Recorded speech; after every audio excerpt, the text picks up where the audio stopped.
जय हिंद दोस्तों। Agree guidance के इस यूट्यूब चैनल में आप लोगों का स्वागत है। मैं निकेत कुमार बिहार कृषि कॉलेज सौर भागलपुर से।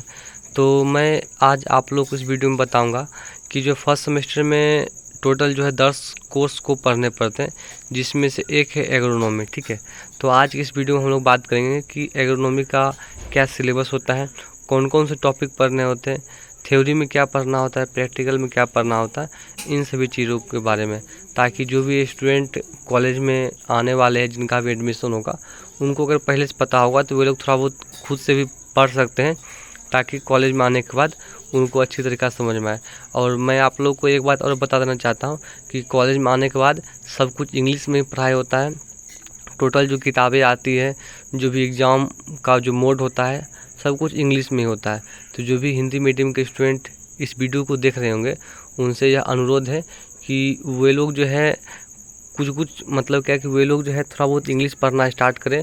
कुछ जो वर्ड मीनिंग होगा वो याद करें। वन वर्ड हो गया, फ्रेजल वर्ब हो गया, एंटोनिम्स हो गया, सिनोनिम्स हो गया, इस टाइप के जो भी आप लोगों को वर्ड मिल रहा है, उन सभी चीज़ों का आप लोग याद करना स्टार्ट कर दें, ताकि कॉलेज में आने के बाद किसी प्रकार का इंग्लिश का जो प्रॉब्लम होता है स्टूडेंट को, वो प्रॉब्लम आप लोग को ज़्यादा देर तक नहीं हो। ठीक है, तो चलिए हम अपनी वीडियो को स्टार्ट करते हैं। देखिए, सबसे पहले क्या होता है कि कोई भी जो कोर्स होता है उसमें दो चीज़ होता है। एक होता है कोर्स कोड, ठीक है, एक क्या होता है कोर्स कोड, ठीक है, और एक होता है कोर्स टाइटल। कोर्स टाइटल, ठीक है। कोर्स कोड मतलब क्या होता है कि कोई भी जो कोर्स होता है उसका एक संक्षिप्त रूप होता है, मतलब एक शॉर्ट फॉर्म होता है। जैसे कि आप लोग यहाँ पर देख सकते हैं कि जो है यहाँ पर लिखा हुआ है, यहाँ पर आप लोग देख सकते हैं लिखा हुआ AAG 111, ठीक है। तो ये क्या है, शॉर्ट फॉर्म है। इसका फुल फॉर्म क्या होता है, फंडामेंटल्स ऑफ एग्रोनॉमी, यहाँ S लगा हुआ है, ठीक है, फंडामेंटल्स ऑफ एग्रोनॉमी। तो ये जो शॉर्ट फॉर्म दिया हुआ इसको बोलते हैं कोर्स कोड, ठीक है, इसको क्या बोलते हैं, कोर्स कोड बोलते हैं इसको। और ये जो आप देख रहे हैं ये, इसको बोलते हैं हम लोग कोर्स टाइटल, ठीक है। और यहाँ पर आप देख पा रहे हैं, यहाँ लिखा है क्रेडिट आवर। कितना है क्रेडिट आवर का, 4। इसका मतलब हुआ सप्ताह में टोटल 4 क्लास होगा। जितने क्रेडिट आवर का जो विषय रहेगा, ठीक है, सप्ताह में उसका उतना ही क्लास रहेगा। उसके बाद आप लोग देख सकते हैं कि किसके ब्रैकेट में लिखा हुआ है 3+1। 3+1 का मतलब हुआ कि जो है सप्ताह में, जो मतलब एक सप्ताह में 3 थ्योरी क्लास होगा और जो है एक प्रैक्टिकल का क्लास होगा, ठीक है। और फाइनल एग्जाम से पहले जब प्रैक्टिकल कॉपी या असाइनमेंट को जब सबमिट करना होता है, तो उसके बाद वाइवा भी होता है। उसमें सबसे पहला क्वेश्चन यही होता है कि इस कोर्स का कोर्स कोड क्या है, कोर्स टाइटल क्या है, कितने क्रेडिट आवर का है, और कौन कौन से कोर्स इंस्ट्रक्टर। देखिए आप लोग देख सकते हैं यहाँ लिखा हुआ इंस्ट्रक्टर, ठीक है। कोर्स इंस्ट्रक्टर का मतलब होता है कि कौन कौन से टीचर इस कोर्स में आप लोग को पढ़ा रहे हैं। तो जो भी टीचर को पढ़ा रहे हैं उनको आप लोग को बताना पड़ेगा कि डॉक्टर AR चौधरी हो गए, डॉक्टर SS आचार्य हो गया, जो भी आप लोग के मतलब अलग अलग कॉलेज में अलग अलग इंस्ट्रक्टर होते हैं, ठीक है। तो मैं आप लोग को बता देना चाहता हूँ कि फंडामेंटल्स ऑफ एग्रोनॉमी में जो है टोटल 19 है, टोटल 19 जो है जो टॉपिक को पढ़ने हैं, और उसके बाद 10 आप लोग को प्रैक्टिकल का क्लास होगा, ठीक है। मतलब 29 टोटल क्लासेस को करना होता है। तो फर्स्ट क्या है टॉपिक हम लोग का, फर्स्ट टॉपिक है एग्रोनॉमी एंड इट्स स्कोप। तो इसमें पढ़ना पड़ता है एग्रोनॉमी क्या है, उसके फादर कौन, एग्रीकल्चर क्या है, और एग्रोनॉमी का क्या स्कोप, मतलब उसका क्या क्षेत्र है, उसमें हम क्या क्या कर सकते हैं। सेकेंड है सीड्स एंड सोइंग, ठीक है। सेकेंड क्या है, सीड्स एंड सोइंग, मतलब बीज क्या होता है एग्रोनॉमी के अनुसार, बोटनी के अनुसार। डिफरेंट मेथड ऑफ सोइंग होता है, जैसे क्या कि आप लोग पढ़ेंगे ब्रॉडकास्टिंग होता है, इसका हिंदी होता है छिटकवा विधि होता है। सीड ड्रिल्स हम लोग बुआई कर सकते हैं, ठीक है। उसके बाद बिहाइंड द प्लो होता है। थर्ड टॉपिक हम लोग का टिलेज एंड टिल्थ। तो टिलेज एंड टिल्थ के बारे में आप लोग क्लास 11 में भी पढ़े होंगे, वही सब यहाँ पर फिर से पढ़ना होता है। क्रॉप डेंसिटी एंड ज्योमेट्री, मतलब एक हेक्टेयर में जो कितना क्रॉप का संख्या होगा, क्या क्रॉप का पॉपुलेशन होगा, और उसका ज्योमेट्री, मतलब अलग अलग मेथड से हम लोग को क्रॉप को लगा सकते हैं। रेक्टेंगुलर मेथड होता है, ट्रायंगुलर मेथड होता है। क्रॉप न्यूट्रिशन बहुत इंपॉर्टेंट टॉपिक है, 5th नंबर जो टॉपिक है, बहुत इंपॉर्टेंट टॉपिक क्रॉप न्यूट्रिशन। इसमें पढ़ना पड़ता है क्या कि आर्नन एंड शॉर्ट ने बताया था क्या कि 17 एसेंशियल एलिमेंट के बारे में, उसके बारे में पढ़ना पड़ता है। उसका क्या फंक्शन होता है प्लांट के अंदर, उसके बारे में पढ़ना होता है। उसके बाद दिया हुआ है मैन्योर्स एंड फर्टिलाइजर, मतलब खाद और उर्वरक क्या होते हैं, मैन्योर क्या होते हैं, कितने टाइप के होते हैं, आप लोग पढ़े भी होंगे। और कि बल्कि ऑर्गेनिक मैन्योर होता है, कंसनट्रेटेड ऑर्गेनिक मैन्योर होता है। 7th नंबर जो टॉपिक वो है वो हम लोग का water resources and soil plant water relationship. मतलब क्या कि जल का हमारे पास क्या क्या स्रोत है, कहाँ कहाँ जल है जिसको हम लोग जो है क्या यूज़ कर सकते हैं। उसके बाद सॉइल प्लांट वाटर रिलेशनशिप, मतलब क्या कि प्लांट का जो है सॉइल और वाटर के साथ क्या रिलेशनशिप, उसके बारे में पढ़ना होता है। 8 नंबर टॉपिक है क्रॉप वाटर रिक्वायरमेंट, मतलब क्या होता है अलग अलग क्रॉप को जो होता है अलग अलग वाटर का रिक्वायरमेंट होता है, ठीक है। और वाटर यूज एफिशिएंसी, मतलब जितना भी हम पानी दे रहे हैं वह कितना पानी जो है क्रॉप के ग्रोथ एंड डेवलपमेंट में यूज हो रहा है, उसके बारे में पढ़ना होता है।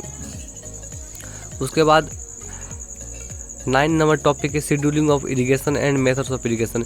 इसमें क्या पढ़ना होता है, अगर हम लोग को खेत में पानी को पटाना है, इरिगेशन देना है, तो किस किस स्टेज पर करेंगे, हमारा क्या शेड्यूल होगा, हमारा क्या तरीका होगा, ठीक है। और मेथड्स ऑफ इरिगेशन आप लोग पढ़े होंगे, स्प्रिंकलर मेथड होता है, ड्रिप इरिगेशन मेथड होता है, फ्लड मेथड होता है, चेक बेसिन होता है, अलग अलग मेथड होता है, उसके बारे में पढ़ना है।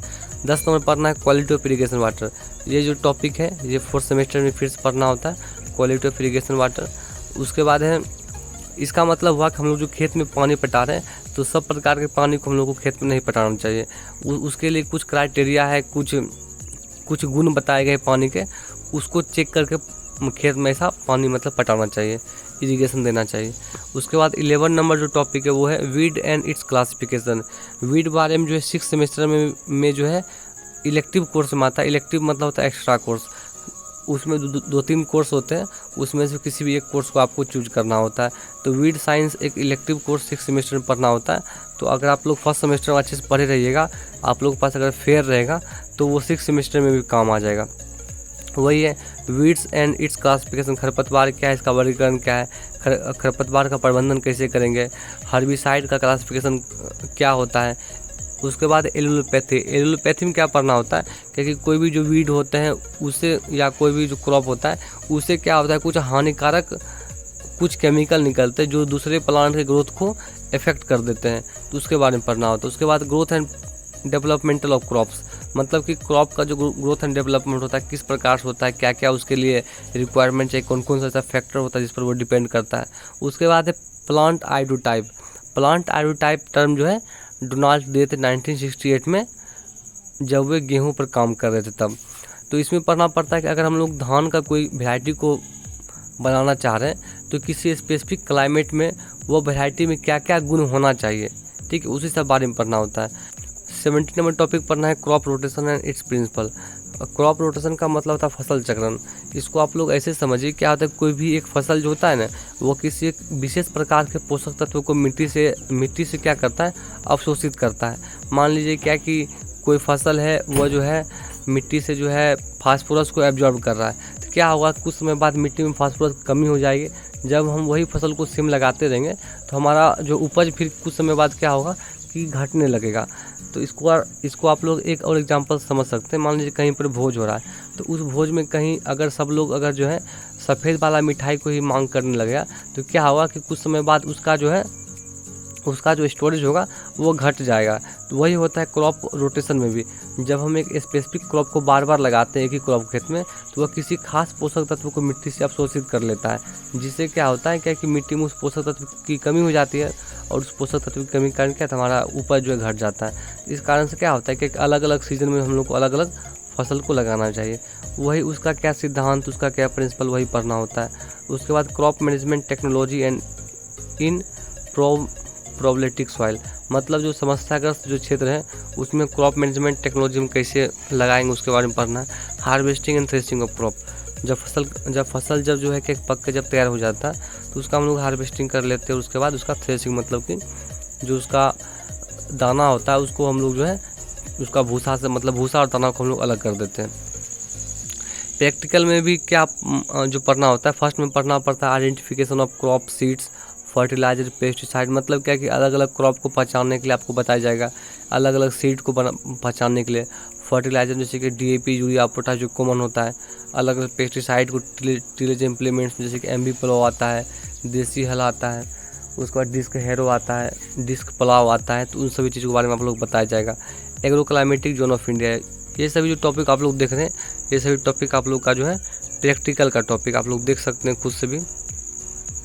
तो इस प्रकार से आप लोगों ने देखा क्या कि जो है टोटल जो है 19 जो टॉपिक है वो थ्योरी में पढ़ने पड़ते हैं, और इसी से जो है ना, यही सब टॉपिक से आप लोग का एक्सटर्नल जो पेपर बनता है यही सब टॉपिक से बनता है, और जो है 10 प्रैक्टिकल पढ़ना पड़ता है। तो जो भी स्टूडेंट इस बार कॉलेज में आने वाले हैं, किसी भी कॉलेज में आने वाले हैं, तो आप लोग इन सभी टॉपिक को खुद से घर पर बैठ के पढ़ सकते हैं। इसके लिए एक किताब आता है, उस किताब का नाम है फंडामेंटल्स ऑफ एग्रोनॉमी। इसके लेखक है रेड्डी एंड रेड्डी। तो आप लोग उस किताब को परचेज कर सकते हैं, या अगर आप लोग को इसका मतलब क्या कि BAO का मैनुअल भी आता है, उसी मैनुअल से बेसिकली पढ़ना पड़ता है सब कुछ। तो अगर वह मैनुअल आप लोग को चाहिए तो आप लोग वीडियो के नीचे कमेंट कीजिए। तो आशा करता हूँ कि यह वीडियो आप लोग को पसंद आया होगा। इस वीडियो को अपने दोस्तों, मित्रों, सहपाठियों के बीच जरूर शेयर करें, ताकि उनको भी पता चल सके कि फर्स्ट सेमेस्टर में जो क्या क्या पढ़ना पड़ता है, कैसे क्या होता है। वीडियो को देखने के लिए बहुत बहुत धन्यवाद।